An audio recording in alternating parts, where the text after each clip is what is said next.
3 பேர் எப்படி இருப்பாங்க? பெரிய பூதம் நடக்கலாம். நீங்க காலகாலமா பார்க்க வேண்டாம்.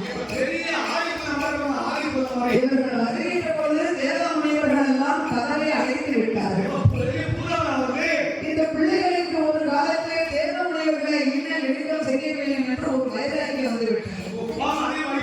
நந்தி பகவான் அழைத்து கொண்டு வருகின்ற பொழுது இந்த 3 பேரும் மனசில் ஒரு வயதாகி வைத்தார்.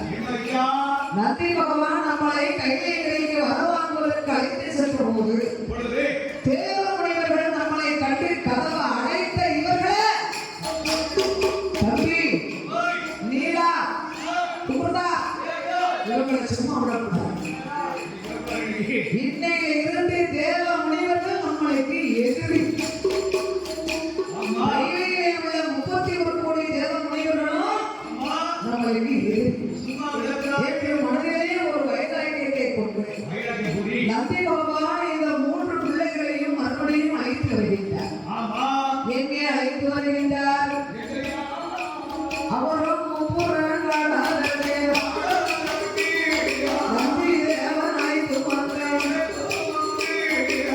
பிள்ளைகளுக்கு ஒரு நிழல் தேவைப்படும். கையிலே இருந்த பொன் பிரமாய் வில்லாக வளைத்து அந்த பொன் பிரமை வில்லாக வளைத்து ஓடி தரையை குத்தினார். அதில் இருந்து பிறகு ஒரு வில்வ மரம் வில்லால் அடித்து பிறகு செய்கிற இந்த மரத்திற்கு வில்வ மரம் என்று பெயர் கொடுத்தார். என் தாய் தேவி முத்தாரம்மா முதலாக வந்து அமர்ந்த இடமே அந்த வில்வ மரத்தடியில்தான்.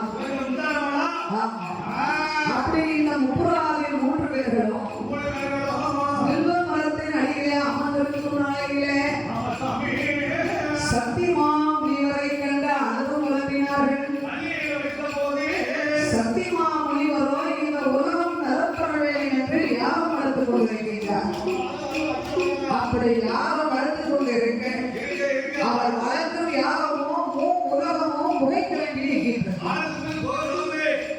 உலகம் புகைக்கிழங்கி நிற்க முக்கநாயக சிவபெருமான் ஆதி பராசக்தி அழைத்தார். அம்மா அம்பிகை அங்கையர்கணி அரியானவருடைய பிரம்மாண்ட நாயகி சக்தி மகாமுனிவர் வளர்க்கும் யாகத்தை நீ போய் அழைத்து வருவேன் என்று சொல்ல அப்படியே ஆகட்டும் என்று ஆதி பராசக்தி அம்பிகை உமையவள் வருந்தி சிவபெருமான் நம்மளை போய் யாகத்தை அழைத்து வர சொல்கின்றார். ஆண்டவன் எந்த ஒரு நாடகம் ஆடினாலும் அதில் காரியம் கரெக்டாக இருக்கும். நாங்கள் போய் யாகத்தை அழைக்க வேண்டும் என்று ஆதி சக்தி சத்தியமா முனிவர் வளர்த்து யாரும் அதை அழைக்க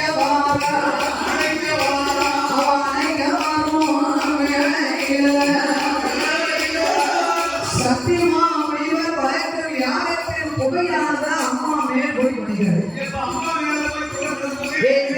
ஆதிபராசக்தி இந்த யாகத்தின் புகைப்பட்ட உடனே ஒரு அக்கினி கூட வளர்க்கணும்னா அது முன்னாடி நம்ம நிற்போம். அப்படி நிற்கும் போது நமக்கு வெற்றி. ஆதிபராசக்தி இந்த அக்கினி யாகத்தின் வேலை வெப்பம் தாக்காமல் அவள் அங்கமெல்லாம் வேர்வை முத்து முத்தாக வேர்வை முத்தானதை ஆதிபராசக்தி தன் வரவை கரங்களை கொண்டு வேர்வையை வலித்து அந்த சத்தியமா முனிவர் வழக்கும் யாகத்திலே சுட்டி எறிந்தார். அவர் சுட்டி எரிந்த போது அந்த வேர்வை முத்த ஆற